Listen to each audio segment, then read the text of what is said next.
شروع اللہ کے نام سے جو بڑا مہربان نہایت رحم والا ہے۔ سب تعریف اللہ ہی کو ہے جس نے اپنے بندے محمد صلی اللہ علیہ وآلہ وسلم پر یہ کتاب نازل کی اور اس میں کسی طرح کی کجی اور پیچیدگی نہ رکھی، بلکہ سیدھی اور سلیس اتاری تاکہ لوگوں کو عذاب سخت سے جو اس کی طرف سے آنے والا ہے ڈرائے، اور مومنوں کو جو نیک عمل کرتے ہیں خوشخبری سنائے کہ ان کے لیے ان کے کاموں کا نیک بدلہ یعنی بہشت ہے جس میں وہ ابد الآباد رہیں گے، اور ان لوگوں کو بھی ڈرائے جو کہتے ہیں کہ اللہ نے کسی کو بیٹا بنا لیا ہے، ان کو اس بات کا کچھ بھی علم نہیں اور نہ ان کے باپ دادا ہی کو تھا۔ یہ بڑی سخت بات ہے جو ان کے منہ سے نکلتی ہے، اور کچھ شک نہیں کہ یہ جو کچھ کہتے ہیں محض جھوٹ ہے۔ اے پیغمبر، اگر یہ اس کلام پر ایمان نہ لائیں تو شاید تم ان کے پیچھے رنج کر کر کے اپنے تئیں ہلاک کر دو گے۔ جو چیز زمین پر ہے ہم نے اس کو زمین کے لیے آرائش بنایا ہے تاکہ لوگوں کی آزمائش کریں کہ ان میں کون اچھے عمل کرنے والا ہے، اور جو چیز زمین پر ہے ہم اس کو نابود کر کے بنجر میدان کر دیں گے۔ کیا تم خیال کرتے ہو کہ غار اور لوہ والے ہماری نشانیوں میں سے عجیب تھے؟ جب وہ جوان غار میں جا رہے تو کہنے لگے کہ اے ہمارے پروردگار، ہم پر اپنے ہاں سے رحمت نازل فرما اور ہمارے کام میں درستی کے سامان مہیا کر۔ تو ہم نے غار میں کئی سال تک ان کے کانوں پر نیند کا پردہ ڈالے یعنی ان کو سلائے رکھا، پھر ان کو جگا اٹھایا تاکہ معلوم کریں کہ جتنی مدت وہ غار میں رہے دونوں جماعتوں میں سے اس کی مقدار کس کو خوب یاد ہے۔ ہم ان کے حالات تم سے صحیح صحیح بیان کرتے ہیں۔ وہ کئی جوان تھے جو اپنے پروردگار پر ایمان لائے تھے اور ہم نے ان کو اور زیادہ ہدایت دی تھی، اور ان کے دلوں کو مربوط یعنی مضبوط کر دیا۔ جب وہ اٹھ کھڑے ہوئے تو کہنے لگے کہ ہمارا پروردگار آسمانوں اور زمین کا مالک ہے، ہم اس کے سوا کسی کو معبود سمجھ کر نہ پکاریں گے۔ اگر ایسا کیا تو اس وقت ہم نے بعید از عقل بات کہی۔ ان ہماری قوم کے لوگوں نے اس کے سوا اور معبود بنا رکھے ہیں، بھلا یہ ان کے اللہ ہونے پر کوئی کھلی دلیل کیوں نہیں لاتے؟ تو اس سے زیادہ کون ظالم ہے جو اللہ پر جھوٹ افترا کرے؟ اور جب تم نے ان مشرکوں سے اور جن کو یہ اللہ کے سوا عبادت کرتے ہیں ان سے کنارہ کر لیا ہے تو غار میں چل رہو، تمہارا پروردگار تمہارے لیے اپنی رحمت وسیع کر دے گا اور تمہارے کاموں میں آسانی کے سامان مہیا کرے گا۔ اور جب سورج نکلے تو تم دیکھو کہ دھوپ ان کے غار سے داہنی طرف سمٹ جائے، اور جب غروب ہو تو ان سے بائیں طرف کترا جائے، اور وہ اس کے میدان میں تھے۔ یہ اللہ کی نشانیوں میں سے ہیں، جس کو اللہ ہدایت دے وہ ہدایت یاب ہے، اور جس کو گمراہ کرے تو تم اس کے لیے کوئی دوست راہ بتانے والا نہ پاؤ گے۔ اور تم ان کو خیال کرو کہ جاگ رہے ہیں حالانکہ وہ سوتے ہیں، اور ہم ان کو دائیں اور بائیں کروٹ بدلاتے تھے، اور ان کا کتا چوکھٹ پر دونوں ہاتھ پھیلائے ہوئے تھا۔ اگر تم ان کو جھانک کر دیکھتے تو پیٹ پھیر کر بھاگ جاتے اور ان سے دہشت میں آ جاتے۔ اور اسی طرح ہم نے ان کو اٹھایا تاکہ آپس میں ایک دوسرے سے دریافت کریں۔ ایک کہنے والے نے کہا کہ تم یہاں کتنی مدت رہے؟ انہوں نے کہا کہ 1 دن یا اس سے بھی کم۔ انہوں نے کہا کہ جتنی مدت تم رہے ہو تمہارا پروردگار ہی اس کو خوب جانتا ہے۔ تو اپنے میں سے کسی کو یہ روپیہ دے کر شہر کو بھیجو، وہ دیکھے کہ نفیس کھانا کون سا ہے تو اس میں سے کھانا لے آئے، اور آہستہ آہستہ آئے جائے اور تمہارا حال کسی کو نہ بتائے۔ اگر وہ تم پر دسترس پالیں گے تو تمہیں سنسار کر دیں گے یا پھر اپنے مذہب میں داخل کر لیں گے، اور اس وقت تم کبھی فلاح نہیں پاؤ گے۔ اور اسی طرح ہم نے لوگوں کو ان کے حال سے خبردار کر دیا تاکہ وہ جانیں کہ اللہ کا وعدہ سچا ہے، اور یہ کہ قیامت جس کا وعدہ کیا جاتا ہے اس میں کچھ شک نہیں۔ اس وقت لوگ ان کے بارے میں باہم جھگڑنے لگے اور کہنے لگے کہ ان کے غار پر عمارت بنا دو، ان کا پروردگار ان کے حال سے خوب واقف ہے۔ جو لوگ ان کے معاملے میں غلبہ رکھتے تھے وہ کہنے لگے کہ ہم ان کے غار پر مسجد بنائیں گے۔ بعض لوگ اٹکل پچو کہیں گے کہ وہ 3 تھے اور چوتھا ان کا کتا تھا، اور بعض کہیں گے کہ وہ 5 تھے اور چھٹا ان کا کتا تھا، اور بعض کہیں گے کہ وہ 7 تھے اور 8واں ان کا کتا تھا۔ کہہ دو کہ میرا پروردگار ہی ان کے شمار سے خوب واقف ہے۔ ان کو جانتے بھی ہیں تو تھوڑے ہی لوگ جانتے ہیں، تو تم ان کے معاملے میں گفتگو نہ کرنا مگر سرسری سی گفتگو، اور نہ ان کے بارے میں ان میں سے کسی سے کچھ دریافت ہی کرنا، اور کسی کام کی نسبت نہ کہنا کہ میں اسے کل کر دوں گا، مگر انشاءاللہ کہہ کر یعنی اگر اللہ چاہے تو کروں گا۔ اور جب اللہ کا نام لینا بھول جاؤ تو یاد آنے پر لے لو، اور کہہ دو کہ امید ہے کہ میرا پروردگار مجھے اس سے بھی زیادہ ہدایت کی باتیں بتائے۔ اور اصحاب کہف اپنے غار میں 9 اوپر 300 سال رہے۔ کہہ دو کہ جتنی مدت وہ رہے اسے اللہ ہی خوب جانتا ہے، اسی کو آسمانوں اور زمین کی پوشیدہ باتیں معلوم ہیں، وہ کیا خوب دیکھنے والا اور کیا خوب سننے والا ہے، اس کے سوا ان کا کوئی کارساز نہیں، اور نہ وہ اپنے حکم میں کسی کو شریک کرتا ہے۔ اور اپنے پروردگار کی کتاب کو جو تمہارے پاس بھیجی جاتی ہے پڑھتے رہا کرو، اس کی باتوں کو کوئی بدلنے والا نہیں، اور اس کے سوا تم کہیں پناہ بھی نہ پاؤ گے۔ اور جو لوگ صبح و شام اپنے پروردگار کو پکارتے ہیں اور اس کی خوشنودی کے طالب ہیں، ان کے ساتھ صبر کرتے رہو، اور تمہاری نگاہیں ان میں سے گزر کر اور طرف نہ دوڑیں کہ تم آرائش زندگانی دنیا کے خواستگار ہو جاؤ۔ اور جس شخص کے دل کو ہم نے اپنی یاد سے غافل کر دیا ہے اور وہ اپنی خواہش کی پیروی کرتا ہے اور اس کا کام حد سے بڑھ گیا ہے، اس کا کہنا نہ ماننا۔ کہہ دو کہ لوگو یہ قرآن تمہارے پروردگار کی طرف سے برحق ہے، تو جو چاہے ایمان لائے اور جو چاہے کافر رہے۔ ہم نے ظالموں کے لیے دوزخ کی آگ تیار کر رکھی ہے جس کی قناتیں ان کو گھیر رہی ہوں گی، اور اگر فریاد کریں گے تو ایسے کھولتے ہوئے پانی سے ان کی دادرسی کی جائے گی جو پگھلے ہوئے تانبے کی طرح گرم ہوگا، اور جو منہوں کو بھون ڈالے گا ان کے پینے کا پانی بھی برا اور آرام گاہ بھی بری۔ اور جو ایمان لائے اور کام بھی نیک کرتے رہے تو ہم نیک کام کرنے والوں کا اجر ضائع نہیں کرتے۔ ایسے لوگوں کے لیے ہمیشہ رہنے کے باغ ہیں جن میں ان کے محلوں کے نیچے نہریں بہ رہی ہیں، ان کو وہاں سونے کے کنگن پہنائے جائیں گے، اور وہ باریک دیبا اور اطلس کے سبز کپڑے پہنا کریں گے، اور تختوں پر تکیے لگا کر بیٹھا کریں گے۔ کیا خوب بدلہ اور کیا خوب آرام گاہ ہے۔ اور ان سے دو شخصوں کا حال بیان کرو جن میں سے ایک کو ہم نے انگور کے 2 باغ عنایت کیے تھے اور ان کے گردا گرد کھجوروں کے درخت لگا دیے تھے، اور ان کے درمیان کھیتی پیدا کر دی تھی۔ دونوں باغ کثرت سے پھل لاتے اور اس کی پیداوار میں کسی طرح کی کمی نہ ہوتی، اور دونوں میں ہم نے ایک نہر بھی جاری کر رکھی تھی،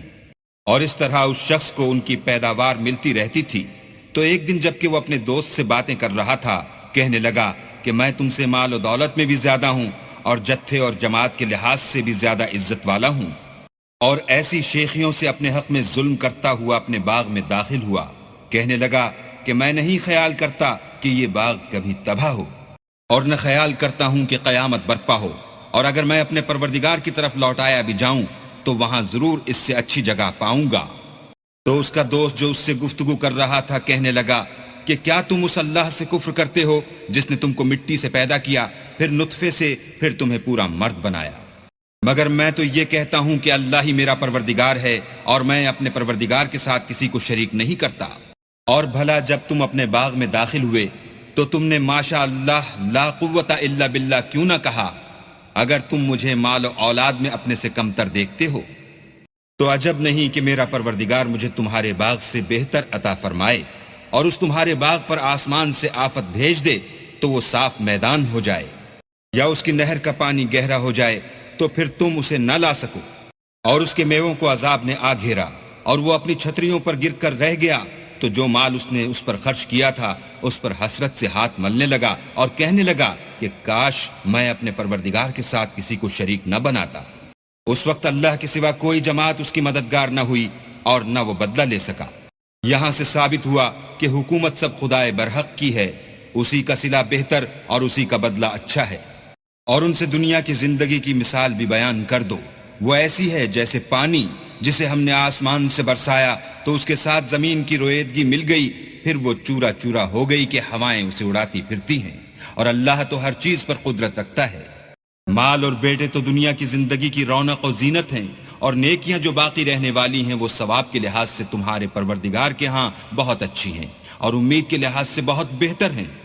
اور جس دن ہم پہاڑوں کو چلائیں گے اور تم زمین کو صاف میدان دیکھو گے اور ان لوگوں کو ہم جمع کر لیں گے تو ان میں سے کسی کو بھی نہیں چھوڑیں گے، اور سب تمہارے پروردگار کے سامنے صف باندھ کر لائے جائیں گے، تو ہم ان سے کہیں گے کہ جس طرح ہم نے تم کو پہلی بار پیدا کیا تھا اسی طرح آج تم ہمارے سامنے آئے، لیکن تم نے تو یہ خیال کر رکھا تھا کہ ہم نے تمہارے لیے قیامت کا کوئی وقت مقرر ہی نہیں کیا۔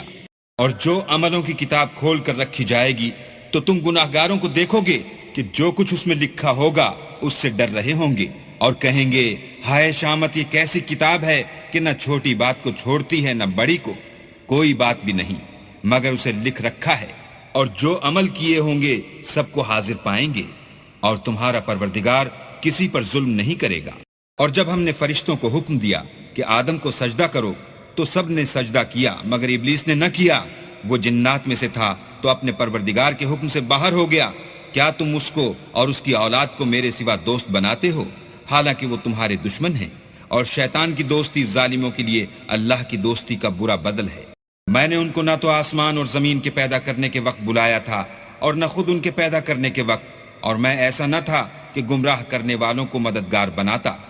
اور جس دن اللہ فرمائے گا کہ اب میرے شریکوں کو جن کی نسبت تم گمان الوہیت رکھتے تھے بلاؤ، تو وہ ان کو بلائیں گے مگر وہ ان کو کچھ جواب نہ دیں گے، اور ہم ان کے بیچ میں ایک ہلاکت کی جگہ بنا دیں گے۔ اور گناہ گار لوگ دوزخ کو دیکھیں گے تو یقین کر لیں گے کہ وہ اس میں پڑنے والے ہیں اور اس سے بچنے کا کوئی راستہ نہ پائیں گے۔ اور ہم نے اس قرآن میں لوگوں کے سمجھانے کے لیے طرح طرح کی مثالیں بیان فرمائی ہیں، لیکن انسان سب چیزوں سے بڑھ کر جھگڑالو ہے۔ اور لوگوں کے پاس جب ہدایت آ گئی تو ان کو کس چیز نے منع کیا کہ ایمان لائیں اور اپنے پروردگار سے بخشش مانگیں،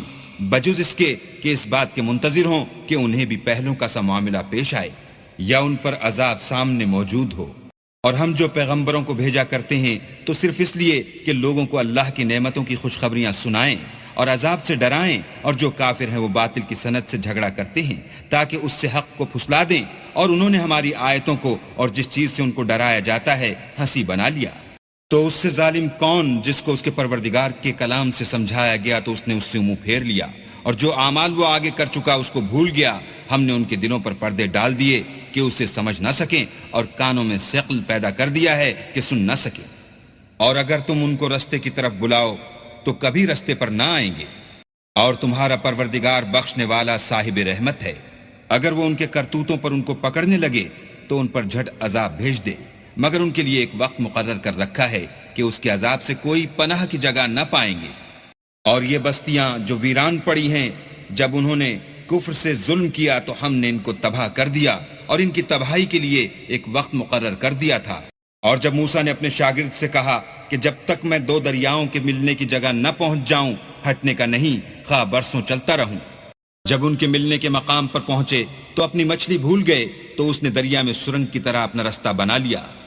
جب آگے چلے تو موسیٰ نے اپنے شاگرد سے کہا کہ ہمارے لیے کھانا لاؤ، اس سفر سے ہم کو بہت تکان ہو گئی ہے۔ اس نے کہا کہ بھلا آپ نے دیکھا کہ جب ہم نے پتھر کے پاس آرام کیا تھا تو میں مچھلی وہیں بھول گیا، اور مجھے آپ سے اس کا ذکر کرنا شیطان نے بھلا دیا، اور اس نے عجب طرح سے دریا میں اپنا رستہ بنا لیا۔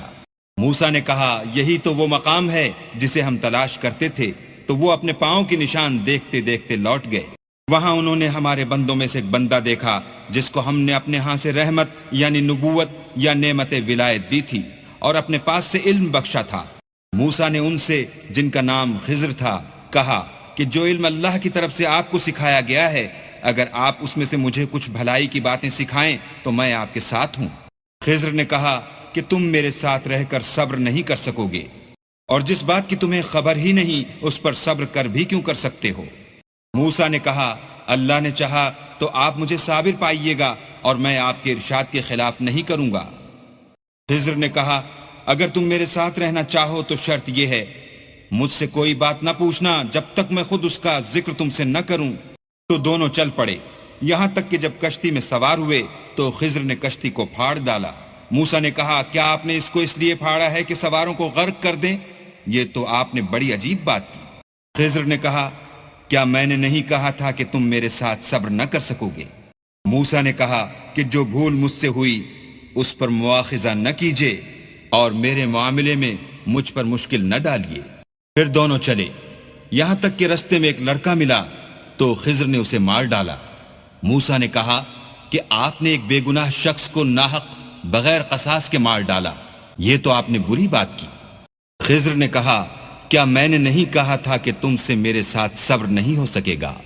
انہوں نے کہا کہ اگر میں اس کے بعد پھر کوئی بات پوچھوں یعنی اعتراض کروں تو مجھے اپنے ساتھ نہ رکھیے گا کہ آپ میری طرف سے عذر کے قبول کرنے میں غایت کو پہنچ گئے۔ پھر دونوں چلے، یہاں تک کہ ایک گاؤں والوں کے پاس پہنچے اور ان سے کھانا طلب کیا۔ انہوں نے ان کی ضیافت کرنے سے انکار کیا۔ پھر انہوں نے وہاں ایک دیوار دیکھی جو جھک کر گرا چاہتی تھی تو خضر نے اس کو سیدھا کر دیا۔ موسیٰ نے کہا کہ اگر آپ چاہتے تو ان سے اس کا معاوضہ لیتے تاکہ کھانے کا کام چلتا۔ خضر نے کہا کہ اب مجھ میں اور تم میں علیحدگی مگر جن باتوں پر تم صبر نہ کر سکے میں ان کا تمہیں بھید بتائے دیتا ہوں کہ وہ جو کشتی تھی غریب لوگوں کی تھی جو دریا میں محنت کر کے یعنی کشتیاں چلا کر گزارا کرتے تھے، اور ان کے سامنے کی طرف ایک بادشاہ تھا جو ہر ایک کشتی کو زبردستی چھین لیتا تھا، تو میں نے چاہا کہ اسے عیبدار کر دوں تاکہ وہ اسے غصب نہ کر سکے۔ اور وہ جو لڑکا تھا اس کے ماں باپ دونوں مومن تھے، ہمیں اندیشہ ہوا کہ وہ بڑا ہو کر بد کردار ہوگا، کہیں ان کو سرکشی اور کفر میں نہ پھنسا دے، تو ہم نے چاہا کہ ان کا پروردگار اس کی جگہ ان کو اور بچہ عطا فرمائے جو پاک تینتی میں بہتر اور محبت میں زیادہ قریب ہو۔ اور وہ جو دیوار تھی سو 2 یتیم لڑکوں کی تھی جو شہر میں رہتے تھے، اور اس کے نیچے ان کا خزانہ مدفون تھا، اور ان کا باپ ایک نیک آدمی تھا، تو تمہارے پروردگار نے چاہا کہ وہ اپنی جوانی کو پہنچ جائیں اور پھر اپنا خزانہ نکالیں۔